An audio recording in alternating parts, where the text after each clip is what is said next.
Still কিংবা titanium থেকেও বেশি স্ট্রং কার্বন ফাইবার। পরীক্ষা করার জন্য হাইড্রোলিক প্রেসে 100 টন পর্যন্ত ওজন প্রেস করা হয় কার্বন ফাইবারের উপর। এরপরেও এটা সার্ভাইভ করে যায়।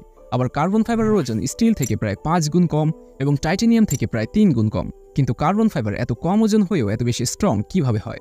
মূলত কার্বন ফাইবার এত বেশি স্ট্রং হওয়ার মূল কারণ এটা তৈরিতে ব্যবহৃত এটার মূল উপাদান পলিঅ্যাক্রাইলনিক ট্রায়াল বা প্যান, যেটা একটি অর্গানিক পলিমার। এই প্যান প্রায় 90% কার্বন ফাইবার তৈরিতে ব্যবহৃত হয়। বাকি 10% রেওয়ান বা পেট্রোলিয়াম পিস থেকে তৈরি হয়। আমরা কথা বলবো 90% কার্বন ফাইবার কিভাবে তৈরি হয় সেটা নিয়ে। মূলত এই ক্ষেত্রে ব্যবহৃত কার্বন ফাইবারের মূল উপাদান পলিঅ্যাক্রাইলনিক ট্রায়াল বা প্যানকে ফাইবার বানানোর জন্য কার্বন ফাইবার তৈরির অন্যান্য উপাদানের সাথে মিক্সড করা হয়।